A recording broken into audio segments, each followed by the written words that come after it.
അനിയും അനിയുടെ അമ്മയും നയനയും കൂടിയിട്ട് നന്ദാവനത്തിലേക്ക് വരുന്നുണ്ട് കേട്ടോ. നന്ദുവിനെയും അച്ഛനെയും കല്യാണം വിളിക്കാനായിട്ട്. അങ്ങനെ നന്ദു എന്തി എന്ന് ചോദിക്കുമ്പോഴേക്കും അവള് മുറിക്കാത്ത എന്ന് അച്ഛൻ പറയുന്നുണ്ട്. എന്താ ഇപ്പൊ നന്ദുവിന് പറ്റിയത്? എല്ലാവരും പറയുന്നുണ്ട് എന്തോ ഒരു വിഷമം ഉണ്ടെന്ന്. എന്താ പറ്റിയേ? എന്തായാലും അവളുടെ ചേച്ചി 2 ദിവസം ഇവിടെ കാണും. അവളുടെ പ്രശ്നങ്ങളെല്ലാം അറിഞ്ഞ് എല്ലാം തീർപ്പാക്കിയിട്ട് മാത്രമേ അവൾ ഇവിടുന്ന് പോകുന്നുള്ളൂ എന്ന് പറയുന്നുണ്ട്. അപ്പൊ അച്ഛൻ പറയാണ് അതും ഒരു വിധത്തില് നല്ലതാണ് എന്ന് പറയുന്നുണ്ട്. നയന പറയാണ് ഞാനെങ്കിൽ പോയിട്ട് അവളെ ഒന്ന് നോക്കിയിട്ട് വരട്ടെ എന്ന് പറഞ്ഞിട്ട് നയന അകത്തേക്ക് ചെല്ലുന്നുണ്ട്. നയന അകത്തേക്ക് ചെല്ലുന്ന സമയം പോലും നന്ദു ആണെങ്കിൽ വിഷമിച്ച മുറിയില് കഥ അടച്ച് ഒരേ ഇരിപ്പായിരിക്കും. അങ്ങനെ നയന ഡോറ് തുറന്ന് അകത്തേക്ക് ചെല്ലാണ്. അപ്പൊ ഇതുപോലും അറിയാതെ നന്ദു ഇവിടെ കിടക്കുന്നുണ്ട് കേട്ടോ.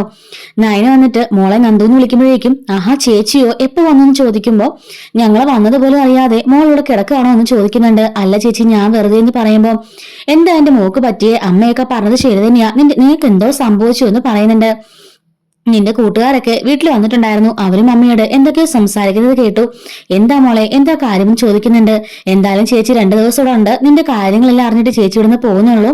പിന്നെ അനിയും അനിയുടെ അമ്മയും വന്നിട്ടുണ്ട് കല്യാണം വിളിക്കാനായിട്ട്. അതുകൊണ്ട് മോള് അങ്ങോട്ടേക്ക് ഇറങ്ങി വന്നേ എന്ന് പറയാണ്. അയ്യോ ഇല്ല ചേച്ചി ഞാൻ അങ്ങോട്ടേക്ക് വരുന്നില്ല എന്ന് നന്ദു പറയാണ്. ഈ സമയത്ത് ജാനകി പറയുന്നുണ്ട് എന്തായാലും നയനെ പോലെ മോളെ കിട്ടി നിങ്ങളെ ഭാഗ്യവാനാ. വേറെ ഏതെങ്കിലും പെൺകുട്ടികളാണെങ്കിൽ അടി ഉണ്ടാക്കി നിൽക്കാനായിട്ട്. എന്തായാലും അവൾ അങ്ങനെയൊന്നും ചെയ്തിട്ടില്ലല്ലോ എന്ന് പറയുന്നുണ്ട്.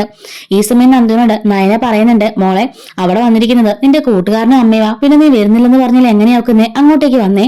നിന്റെ ബെസ്റ്റ് ഫ്രണ്ട് അല്ലേ ആനി? അങ്ങോട്ടേക്ക് വാ, ഞാൻ പോയി ചായ എടുക്കാം. അപ്പോഴേക്കും മോൾ എന്തെങ്കിലും സംസാരിച്ചിരിക്കുമെന്ന് പറയുമ്പോൾ ഞാനൊന്ന് സംസാരിക്കാന ചേച്ചി എന്നും പറയുന്നുണ്ട്. അങ്ങനെ അങ്ങോട്ടേക്ക് കൂട്ടിക്കൊണ്ട് നയന നന്ദുവിനെയും കൊണ്ടുവരുന്നുണ്ട്. ഞാൻ ചായ എടുക്കാന്ന് പറയുമ്പോ ജാനകി വേണ്ടാന്ന് പറയാണ്. അത് പറ്റില്ല, വല്ലപ്പോഴും ഇങ്ങോട്ടേക്ക് വരുന്നത്, ഞാൻ പോയി ചായ എടുക്കാം, നിങ്ങൾ വർത്താനം പറഞ്ഞിരിക്കുക എന്ന് പറയാണ്. അങ്ങനെ രണ്ടുപേരും ഒന്നും മിണ്ടാതിരിക്കുന്നത് കാണുമ്പോഴേക്കും ജാനകി ചോദിക്കുന്നുണ്ട് എന്താ നിങ്ങൾ ഇങ്ങനെ അന്യരെ പോലെ നിൽക്കുന്നത്?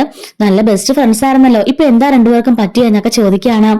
അതിനുശേഷം ഇവക്ക് കല്യാണം വല്ല നോക്കുന്നുണ്ടോ എന്ന് ചോദിക്കുമ്പോഴേക്കും അവള് പഠിച്ചുകൊണ്ടിരിക്കുകയില്ലേ എന്ന് അച്ഛൻ പറയാണ്. മോള് പരീക്ഷയൊക്കെ കഴിഞ്ഞെന്ന് ചോദിക്കുമ്പോൾ ഇനി ഒരു സബ്ജക്റ്റിന്റെ ബാക്കിയുള്ളൂ എന്ന് പറയുന്നുണ്ട്. ആ പരീക്ഷയൊക്കെ കഴിഞ്ഞിട്ട് നല്ലൊരു ജോലി സമ്പാദിക്കണം, അതിനുശേഷം മാത്രം മതി വിവാഹം എന്ന് പറയുന്നുണ്ട്. ഗോവിന്ദൻ പറയാണ് ഇപ്പൊ വിവാഹമൊക്കെ കഴിഞ്ഞാലും അവരുടെ ബന്ധങ്ങളൊക്കെ കുറച്ചുനാൾ മാത്രമേ നീണ്ടു നിൽക്കുന്നുള്ളൂ. അതുകൊണ്ട് മോക്കാദ്യം നല്ലൊരു ജോലി മേടിക്കണം, എന്നിട്ട് മാത്രമേ വിവാഹത്തെ കുറിച്ച് ചിന്തിക്കുന്നുള്ളൂ.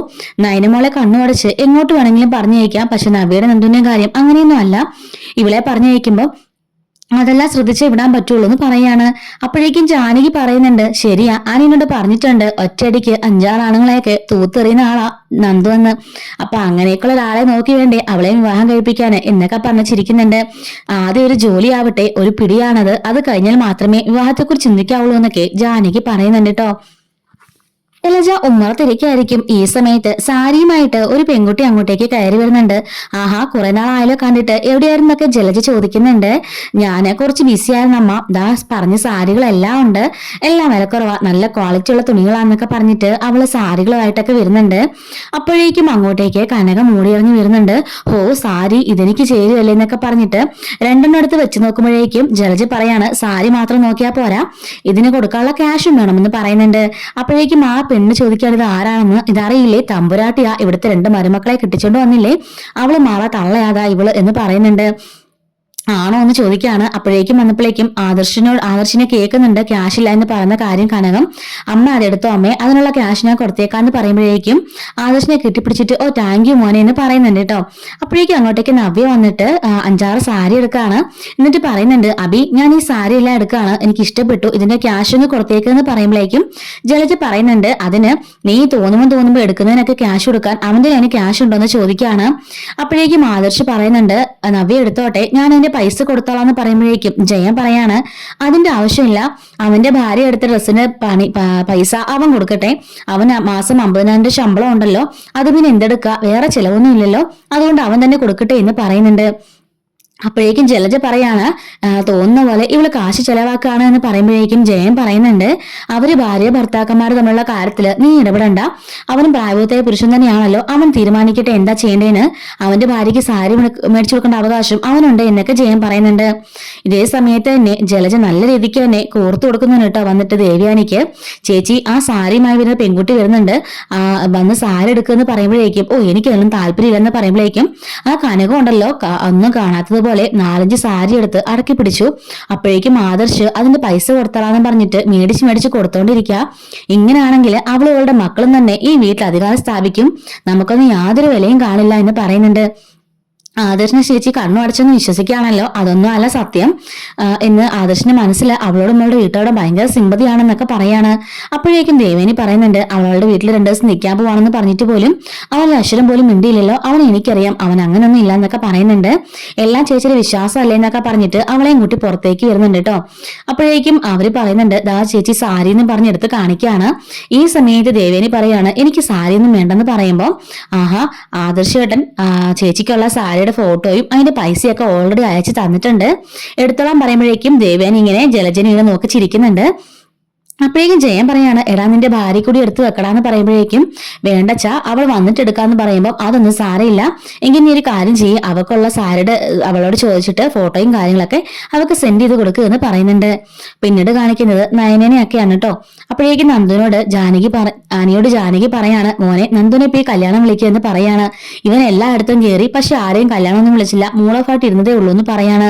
അങ്ങനെ നന്ദുവിന്റെ അടുത്തേക്ക് പോയിട്ട് നന്ദു എന്റെ വിവാഹമാണ്, ബാക്കി കാര്യങ്ങളെല്ലാം കുറയിലുണ്ട്, നീ നേരത്തെ അങ്ങേക്ക് വരണം എന്ന് പറയുന്നുണ്ട്. അയ്യോ അച്ഛൻ ഒറ്റയ്ക്കല്ലേ, അങ്ങനെ എനിക്ക് വരാൻ കഴിയില്ല എന്ന് പറയുമ്പോൾ അതിനെന്താ അച്ഛനെയും കുട്ടിയും പോരെന്ന് പറയുമ്പോഴേക്കും അച്ഛൻ പറയുന്നുണ്ട് അങ്ങനെ എപ്പോഴും വിട്ടിട്ട് വരാൻ പറ്റുന്ന ജോലിയല്ലല്ലോ എന്റേത്, അതുകൊണ്ട് ഞങ്ങൾ തലേന്ന് ഞങ്ങൾ എത്തിക്കോളാം എന്നൊക്കെ പറയാണ്. അങ്ങനെ എന്നാ ശരി ഞങ്ങൾ ഇറങ്ങട്ടെ എന്ന് പറഞ്ഞ് ഇറങ്ങുമ്പോഴേക്കും ബാക്കി എല്ലാരും ഇറങ്ങിപ്പോകുന്നുണ്ട്. നന്ദു ഇങ്ങനെ നോക്കി നിൽക്കുകയാണ് അനിയെ. അനി വാതിക്കലേക്ക് ഇറങ്ങി ചെന്നിട്ട് നന്ദുവിനെ തിരിഞ്ഞൊരു നോട്ടം നോക്കുന്നുണ്ട് കേട്ടോ. അവന്റെയും അവളുടെ മനസ്സിലുള്ള വിഷമം മുഴുവനും ആ ഒരു നോട്ടത്തിലൂടെ അവർ പറയുന്നുണ്ട്. അനി ഓർക്കാണ് സ്വന്തം കാമുകിയെ തന്നെ പോയി കല്യാണം വിളിക്കേണ്ട ഒരു അവസ്ഥ എനിക്ക് മാത്രമേ ഉണ്ടാവുള്ളൂ എന്ന് ഇങ്ങനെ അനി മനസ്സിൽ കരുതുന്നുണ്ട് കേട്ടോ. അങ്ങനെ നന്ദുനെ തന്നെ ഇങ്ങനെ വല്ലാത്തൊരു നോട്ടം നോക്കി വിഷമിച്ചുകൊണ്ട് അവൻ അവിടെ നിന്ന് പോകുന്നുണ്ട്.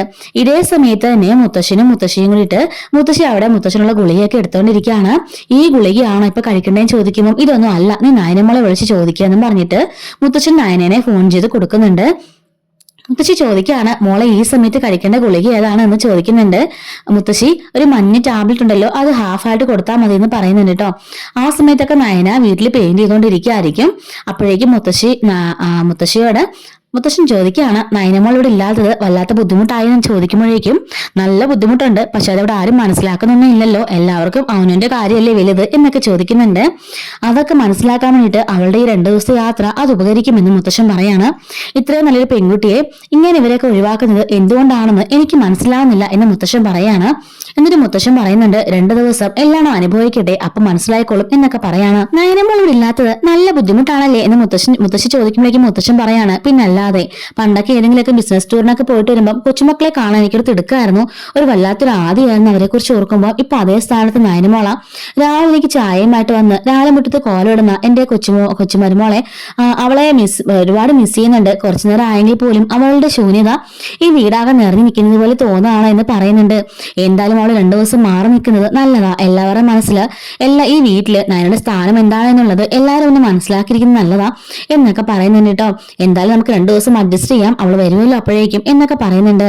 എല്ലാ ദിവസവും ഡെയിലി എപ്പിസോഡ്സ് അറിയാനായിട്ടും വരാനിരിക്കുന്ന സ്റ്റോറീസ് നമ്മുടെ ചാനൽ എപ്പോൾ അപ്ലോഡ് ചെയ്യുന്നുണ്ട് കേട്ടോ. അതും ലഭിക്കാനായിട്ട് നമ്മുടെ ചാനൽ ഇപ്പോൾ തന്നെ സബ്സ്ക്രൈബ് സപ്പോർട്ട് ചെയ്യണേ.